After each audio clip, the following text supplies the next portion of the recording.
अस्सलामु अलैकुम वरहमतुल्लाहि वबरकातुहू। 2 मिनट में फातिहा आप खुद पढ़ सकते हैं। सिर्फ आपको समझने की ज़रूरत है। आपको याद भी है, लेकिन सिर्फ आपको समझना है।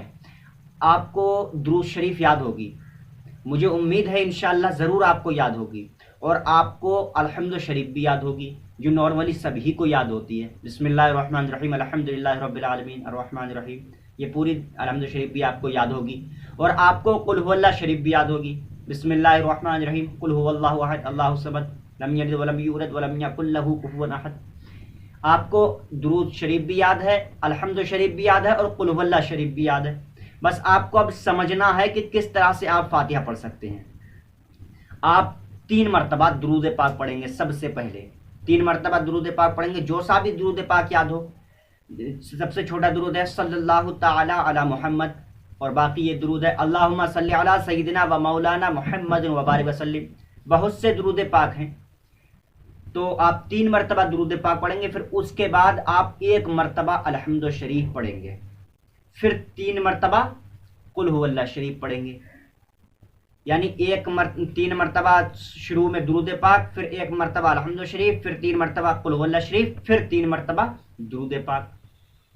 बस अब इसके बाद सिंपल क्या है, अब दुआ बख्शना है, यानी जो है दुआ करना है, सवाब पहुंचाना है। बहुत से लोग कहते हैं कि हमें सूरतें तो याद हैं, लेकिन हम सवाब नहीं पहुंचा पाते कि किस तरह से बख्शें। अब जबकि सिंपल सादा है।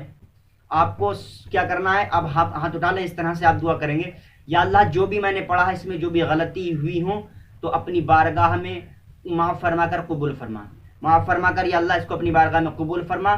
और इसका सवाब सबसे पहले हुजूर सल्लल्लाहु ताला अलैहि वसल्लम की बारगाह में कबूल फरमा।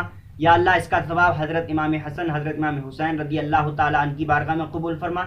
लाखों पीर पैगम्बर स्वालिहीन हैं, जितने नाम आपको याद है बस आप नाम लेते चले जाइए। गौस पाक का, साबिर पाक का, ख्वाजा गरीब नवाज का, नाम जितने हैं आपको याद, उतने नाम लेने के बाद आखिर में आप कह दें या अल्लाह इतने नाम मुझे याद थे, बाकी तू अपनी रहमत से सबकी बारगाह में कबूल फरमा। और एक लफ्ज़ है कि कुल मुमिनीना कुल मुमिनात वल मुस्लिमीना वल मुस्लिमात की बारगाह में कबूल फरमा।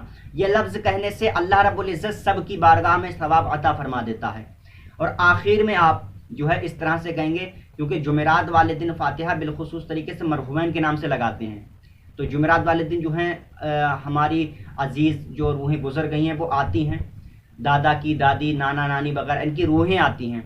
तो आप आखिर में कहेंगे या अल्लाह इसका सवाब मरहूम मेरे दादा रहीमुद्दीन साहब की रूह को इसका सवाब अता फरमा। जितने भी मरहूमैन हैं उनका भी नाम आप लेकर आप इस तरह से सवाब बख्श दें। और उसके बाद आखिर में कह दें हक़ ला इलाहा इल्लल्लाहु मुहम्मदुर रसूलुल्लाह। सादा है, सिंपल है, आप खुद पढ़ सकते हैं। मुझे उम्मीद है आपको समझ में आ गया होगा। हमारा काम है कि आसान लफ्ज़ों में दीन की बात आप तक पहुंचा देना। बस अल्लाह रब्बुल इज़्ज़त से दुआ है कि हमारी जो है मेहनत को अल्लाह कबूल फरमाए। आमीन अल्लाहुम्मा आमीन। हाँ, एक बात और सुन लें, फातिहा आप इसको 2 मिनट भी लगा सकते हैं, और आप इस फातिहा को इतना लंबा कर सकते हैं कि 10 मिनट भी लग सकते हैं, और चाहें तो आप आधा घंटा तक इस फातिहा को पढ़ सकते हैं। तो फातिहा की कोई लिमिट थोड़ी है कि 2 मिनट की फातिहा या ये 5 मिनट की या 10 मिनट की। आपके ऊपर है कि क्योंकि लाखों पीर पैगम्बर स्वालिहीन बंदे अल्लाह के लाखों हैं, करोड़ों की तादाद है। आप किसी अंदाज में ले सकते हैं, फिर दुआएं कर सकते हैं।